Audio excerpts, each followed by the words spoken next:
नासिक शहर पुलिस की तरफ से जो अवैध रीत्या बांग्लादेशी नागरिक नासिक शहर में वास्तव्य करते हैं या काम करते हैं, उनके अगेंस्ट एक मुहिम कुछ समय से ऑपरेशन हमारा चल रहा है। और इस ऑपरेशन के तहत एक हफ्ते पहले हमें इंफॉर्मेशन मिली थी कि एक कंस्ट्रक्शन साइट है जहाँ पे 600 लोग काम करते हैं, तो वहाँ पे कुछ बांग्लादेशी लेबर काम कर रहे हैं।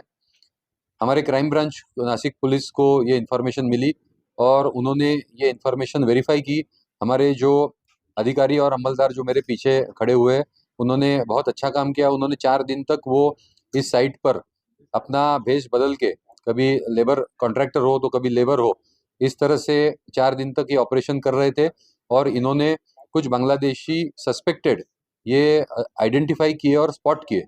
इसके बाद में उन लोगों को 8 बांग्लादेशी सस्पेक्टेड सिटीजन्स को ताबे में लिया गया।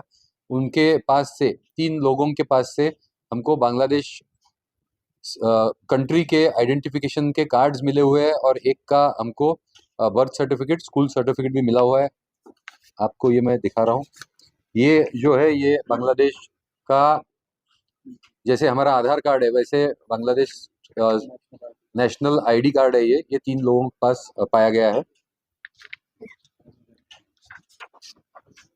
ये एक दूसरा उनका बर्थ सर्टिफिकेट का उनका डॉक्यूमेंट है। ये सारे लोग जो है ये यहाँ पे कब आए थे, क्या कर रहे थे, इनकी क्या एक्टिविटीज थी, और ऐसे और कोई लोग नासिक में या और कहीं भी है क्या, इस बारे में नासिक पुलिस जांच कर रही है और आगे की जो डेवलपमेंट होगी आपको इसके बारे में बता दिया जाएगा। सर, ये नासिक में कब से रह रहे थे, कैसे दाखिल हुए, इसका कुछ जानकारी? इसमें 8 लोग हैं, जिसमें एक इसमें का जो सस्पेक्ट है ये 12 साल से इंडिया में रह रहा है और पिछले 6 साल से ये नासिक में रह के काम कर रहा था। और बाकी के लोग जो हमारे अभी तक की जो तहकीकात हुई है उसमें ये बाकी के लोग 1 महीना, 2 महीना या 3 महीने के गैप से यहाँ पे आए गए। सर, ये लेबर के पास नोट थी क्या? लेबर काम कर रहा है। ये जो 8 suspect Bangladeshi nationals Nashik city में पाए गए हैं, तो इनके पास कुछ इंडियन डॉक्यूमेंट्स मिले हुए हैं। किसी के पास पैन कार्ड है, तो किसी के पास कोई ग्राम पंचायत का दाखला है, तो किसी के पास आधार कार्ड है। इनका लेबर के पास डॉक्यूमेंटेशन है कि नहीं है, इसकी इंफॉर्मेशन और इसकी इन्वेस्टिगेशन हम कर रहे हैं। और इनको कौन से हमारे कंट्री के डॉक्यूमेंट्स इशू हुए और वो कहाँ से इशू हुए और कैसे इशू हुए, इसके बारे में डिटेल इन्वेस्टिगेशन जारी है। सर, स्थानिक लोगों ने इनको कुछ मदद की क्या? ये 8 सस्पेक्ट जो आए हुए हैं ये लेबर के रूप में आए हुए हैं। लेबर कॉन्ट्रैक्टर के पास जो लेबर रहते हैं उनके ग्रुप्स में आए हुए हैं।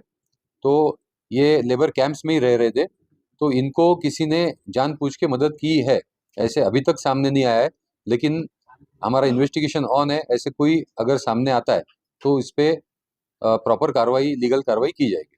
सर, इनके ट्रांसपोर्टर जो है, इसके बारे में कोई जानकारी? इनका जो ट्रांसपोर्ट का जो सिस्टम है ये बांग्लादेश में अपना जो इनका जो एजेंट है उनको कांटेक्ट करते हैं। उनके एजेंट का जो कलकत्ता में जो एजेंट होता है उनको कांटेक्ट होता है और वहाँ से फिर ये बांग्लादेश से बॉर्डर पार करके कलकत्ता आते हैं और कलकत्ता से फिर अलग अलग जगह पे, जैसे ये नासिक शहर में आए हुए। जो 12 साल से जो बंदा रहता है, क्या वो इसमें एजेंट? जो 12 साल से जो इंसान रह रहा है यहाँ पे, तो उसके कनेक्ट से ये लोग यहाँ पे बाकी के लोग आए हुए हैं। लेकिन वो अभी इनके दोस्त है, भाई बंद है, या वो एजेंट का काम कर रहा है, तो ये अपने अधिक जो तपास है उसमें निष्पन्न होगा। सर, इसमें कौन-कौन से एजेंसी अभी इन्वॉल्व हो रही है जांच? ये जो इन्वेस्टिगेशन है ये शुरू किया है नासिक शहर पुलिस ने। हमारे crime branch Nashik city police के तहत ये केस हुआ है। इसके बाद हम जो बाकी एजेंसीज है, इंटेलिजेंस एजेंसीज है, एटीएस है, स्टेट इंटेलिजेंस डिपार्टमेंट है, ये सबको हम इसमें इन्वॉल्व कर रहे हैं। सर, अब तक क्या-क्या गुने दाखिल हुए? इन लोगों पे गुना दाखिल हुआ है। एक तो जो ये बांग्लादेशी नेशनल्स है, they are illegally staying in India. जो इलीगल उनका स्टे है उस पे तो फॉरेन सिटीजन एक्ट में गुना दाखल हुआ है और इन्होंने जो दस्तावेज बनाए हैं, तो उसमें फॉर्जरी ऑफ डॉक्युमेंट्स का गुना उन पे दाखल हो गया. इंग्लिश घ्या. Yes. तुम्ही घ्या, कोणाला पाहिजे कोणाला काय असेल ते सगळे घ्या.